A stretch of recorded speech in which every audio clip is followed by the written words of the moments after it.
এ মারছো কেন? ওকে মারছো কেন? মারছো কেন? তোরা কি দাদাগিরি দেখাচ্ছ? তোরা কি দাদাগিরি দেখাচ্ছ? দাদাগিরি দেখাচ্ছ? একটা ড্রাইভারকে হাত মারছে, দেখো একটা ড্রাইভারকে মারছে, একটা ড্রাইভারকে মারছে। আরজিকর থেকে নদিয়া বারবার নানা গুরুতর অপরাধে জড়িয়েছে সিভিক ভলেন্টিয়ারদের নাম। সিভিক ভলেন্টিয়ারদের বারবারন্ত থামাতে রাজ্য সরকারকে কড়া নির্দেশ দিয়েছে আদালত। তবে তারপরেও মুখ্যমন্ত্রী মমতা বন্দ্যোপাধ্যায়ের আস্থা সিভিক ভলেন্টিয়ারে। রাজ্য প্রশাসনের প্রশ্রয় তাদের বারবারন্ত এতটাই যে এবার দুর্গা প্রতিমার গয়না চুরি করতে গিয়ে হাতে নাতে ধরা পড়ল দুই সিভিক ভলেন্টিয়ার। মালদার গাজলের এক মণ্ডপে এই চাঞ্চল্যকর ঘটনা ঘটেছে। মুখ রক্ষা করতে অভিযুক্ত দুই সিভিক ভলেন্টিয়ারকে গ্রেফতার করেছে পুলিশ। সঙ্গে গ্রেফতার করা হয়েছে এক স্থানীয় ব্যক্তিকেও। আর এতে প্রশ্ন উঠছে, বারবার কেন গুরুতর অপরাধে নাম জড়াচ্ছে সিভিক ভলেন্টিয়ারদের?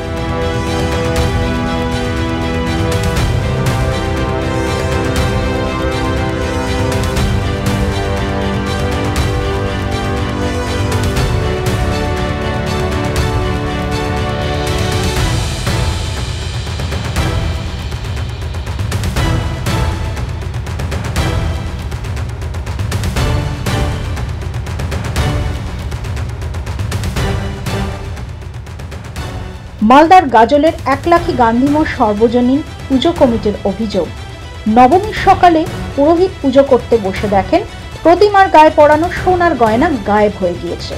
সঙ্গে সঙ্গে উদ্যোক্তাদের বিষয়টি জানান তারা।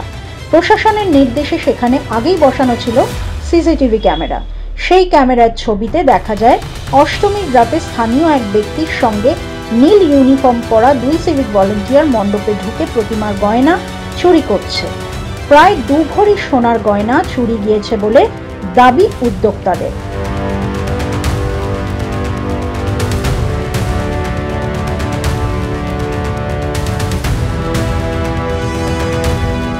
সকাল 9টার সময় যখন আজ মহানবমীর পুজো শুরু করলো ব্রাহ্মণ, তখন এসে প্রথমে যখন সবকিছু জোগাড়জাটা করছিল তো দেখতে পেল যে দুর্গার সোনার গয়নাটা নেই। তারপরে আমাদেরকে জানালো, তা আমরা হতবাক হয়ে গেলাম। কিন্তু পুজো যেহেতু সময়ের মধ্যেই কমপ্লিট করতে হবে, ওই জন্য আমরা পূজাটাকে রানিং রাখতে বললাম। এবং আমরা সিসিটিভি যেহেতু লাগানো আছে মন্দিরে, প্রশাসনের তরফ থেকে আমাদেরকে জানানো হয়েছিল যে সিসিটিভি অবশ্যই লাগাতে হবে, তা আমরা লাগিয়ে রেখেছিলাম। এবং সেটা সিসিটিভি সার্চিং করতে গিয়ে দেখলাম যে সিভিক পুলিশ এবং স্থানীয় একজন নাম অধীর মণ্ডল, দেখলাম যে ওখানে তারা গেটের ভিতরে ঢুকে সমস্তটাই দেখা গেল আর কি। ভিডিওটা দেখলাম যে ওখানে যে গহনার ইয়েটা ছিল সেটা নিয়েছে, নিয়ে ওই সিভিক পুলিশ এবং ওই যার নাম বললাম অধীর রঞ্জন, টোটাল 3 জন ছিল। হ্যাঁ, 3 জন মিলেই ওটা ভিডিওতে তো তাই দেখলাম, দেখা গেল। তারপরে আমরা এখন সকালবেলা প্রশাসনকে ফোন করলাম, অভিজিৎ বাবু এখানে আমাদের গ্রামীণ পুলিশ আসলেন, রীতিমতো তিনি সিভিকদেরকেও ডাকলেন এবং ডেকে তাদেরকে থানাতে খবর দিলেন। থানা আইসি এসছে, এখানে তাদেরকে আটক করে বর্তমানে থানায় নিয়ে গেল। আমরা এখন বর্তমানে এটাই চাইছি, যেহেতু এটা একটা মায়ের জিনিস, হিন্দু ধর্মের, আমরা পূজা করি 1991 সাল থেকে এটা পূজা চলছে, আজকের পূজা না।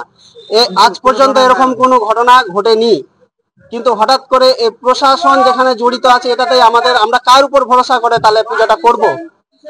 আমরা যাদের উপর ভরসা করে পূজাটা করছি তারাই যদি এই চুরির সঙ্গে জড়িত থাকে, যা ভিডিও বলছে, আমার কথা নয়, তাহলে কি করে আমরা পূজাটা চালিয়ে যেতে পারবো?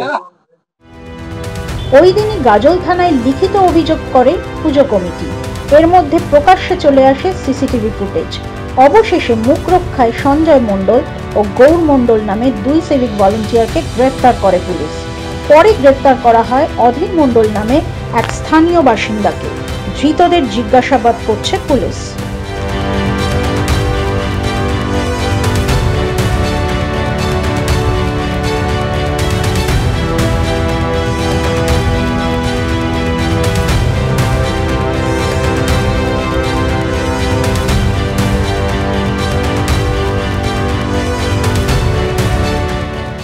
ফের একবার রাজ্যে অপরাধে সিভিক ভলেন্টিয়ারদের নাম জড়ানোয় সমালোচনায় সরব হয়েছে বিরোধীরা। তাদের দাবি যোগ্যতাকে গুরুত্ব না দিয়ে দলের প্রতি আনুগত্যের ভিত্তিতে সিভিক ভলেন্টিয়ার নিয়োগের ফলে এই ধরনের ঘটনা বারবার ঘটছে। সঙ্গে প্রশিক্ষণের অভাবকেও দায়ী করেছেন তাঁরা। ব্যুরো রিপোর্ট, মাধ্যম।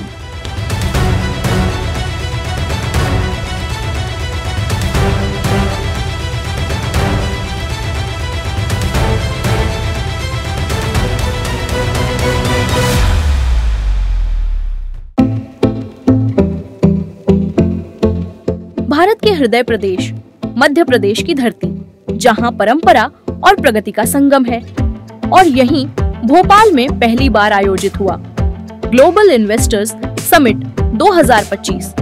प्रधानमंत्री नरेंद्र मोदी जी के कर कमलों से शुरुआत और केंद्रीय गृह मंत्री अमित शाह जी का मार्गदर्शन। इसमें शामिल हुए 9 देश, 25,000 से अधिक निवेशक और 100 से ज्यादा विदेशी प्रतिनिधि।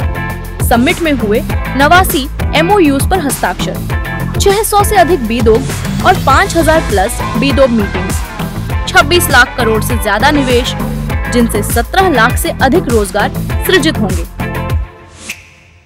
मुख्यमंत्री मोहन यादव के नेतृत्व में सिंगल विंडो सिस्टम, 29 दिन में भूमि आवंटन और उद्योग एवं रोजगार वर्ष 2025 जैसी पहले मध्य प्रदेश बना देश का तीसरा सबसे बड़ा निवेश आकर्षण। यह सिर्फ एक समिट नहीं, बल्कि आत्मनिर्भर भारत की दिशा में मध्य प्रदेश की ऐतिहासिक छलांग है। मध्य प्रदेश उद्योग एवं रोजगार का नया गढ़।